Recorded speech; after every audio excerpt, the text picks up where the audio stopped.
I'm so hungry. My belly is rumbling like a regiment of drummers. And we're not going to get home at this rate, are we?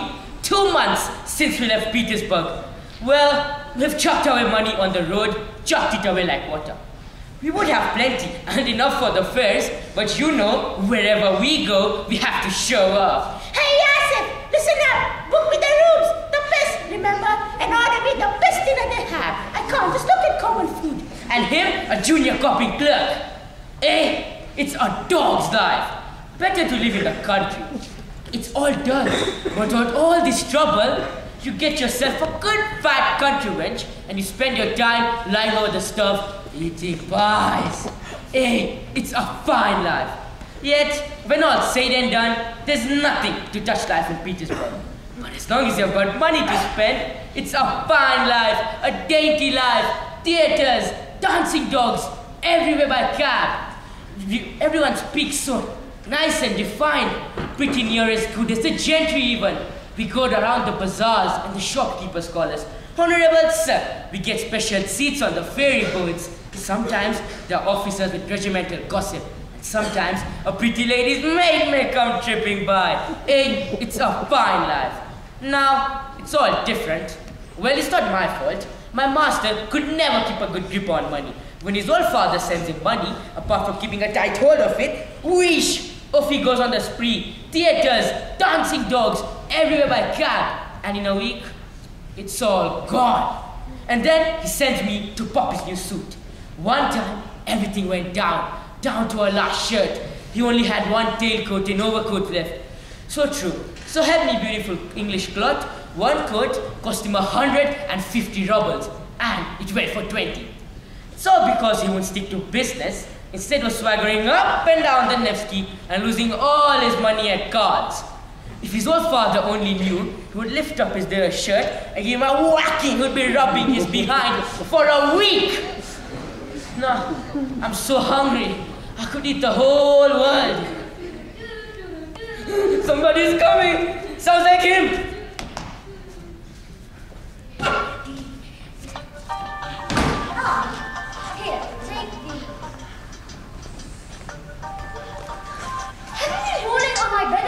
Why should I roll on your bed? Think I've never seen a bed before? That's a lie. You have been rolling on it. Look, it's all ruffled. What's that to me? I've got legs. I stand on them. What's your bed to me? Just check if there's any tobacco in that jar. Why should there be any? You smoked the last a few days ago. Hey, listen, Yosef. What's your wish? Go down there. Where? Downstairs. Downstairs into the kitchen. Tell them they must send me some dinner. I'd rather not. How dare you? You oaf! Very well, but all the same. Even if I'd go, nothing would happen. The landlord said he'd not serve you any more meals till you had paid him. Nonsense! And you enjoy telling me all this? You brute! Well, he says, you people come here, live at ease, run up a bill, and you can't pay and refuse to budge. Well, I'm going straight to the mayor, he says, and I'm not joking either. You'll all end up in jail. That's enough, idiot! Go and tell him, the low animal. I'd rather call him for you to speak to him. I don't want to see him. Go and tell him yourself. All right. Go on, devil, take it. First the landlord. It's awful to be so hungry. I thought I could walk it off, but damnation take it. I'm as hungry as ever. If only I hadn't had such a spree, Spencer, there might have been enough to get home on. That infantry captain certainly took me in. The way he parted game after game. The brute. He only sat down for a quarter of an hour, but he licked me clean. I wish I could have had another go at him, but there was no chance. What a dirty little hole this town is! These blatant shopkeepers won't part with anything won't take. I mean, lot. The landlord has sent me to ask your pleasure. Good day, my friend. How are you? Well, I thank God. How's hotel business these days? Very good, God be praised. Listen, friend, Blood brought me no dinner yet. Please hurry up with it as quickly as possible. I've got something to do after dinner. The landlord said he'd serve you nothing more. He was going today to complain to the mayor. What about? Consider, my dear fellow, I have to eat. Or else I should get very thin.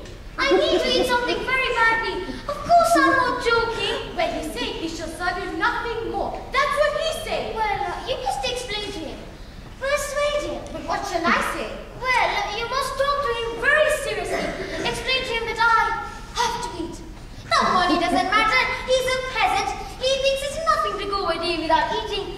a fine idea. All right, I'll tell him. Come on then. It'll be frightful though, if he wouldn't give me anything to eat.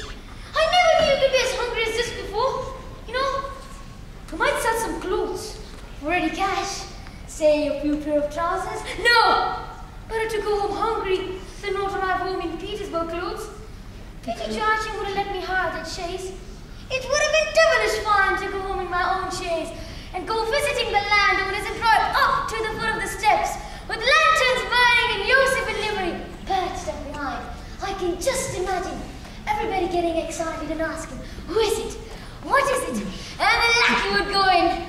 Ivan Alexandrovich Lestikov from Petersburg. Ah, they too?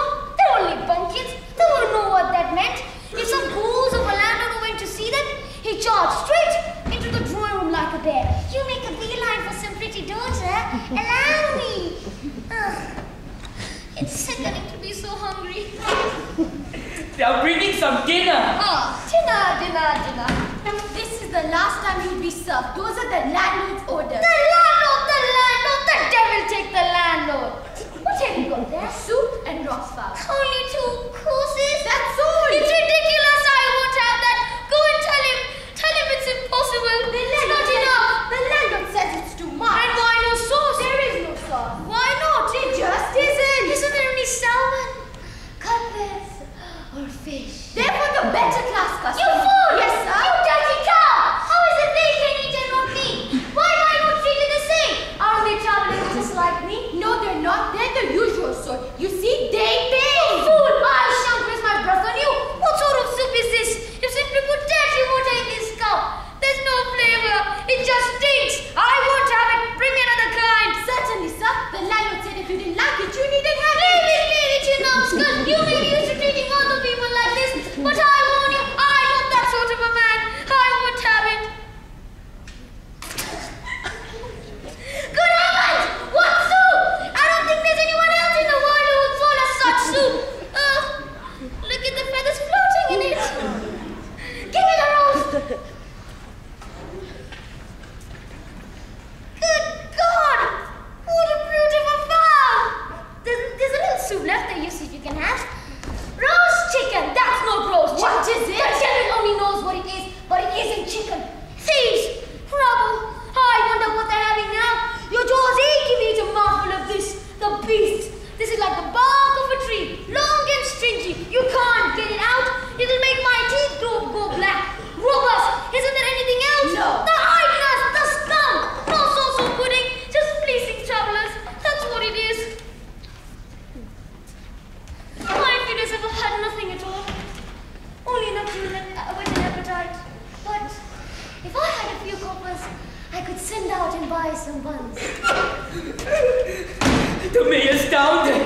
He's making inquiries and asking about you. What? That beastly landlord has sent him a complaint already? What if he has me dragged to prison? Well, if they treat me like a gentleman, I might. But no, I wouldn't go. There are all sorts of people walking about outside. And of course I've been setting the fashion and flirting with the daughter of the shopkeeper next door. No, I won't go. Who is this mayor? How dare he? Does he think I'm a workman? I shall tell him. I shall say, how dare you do this to me? How dare you?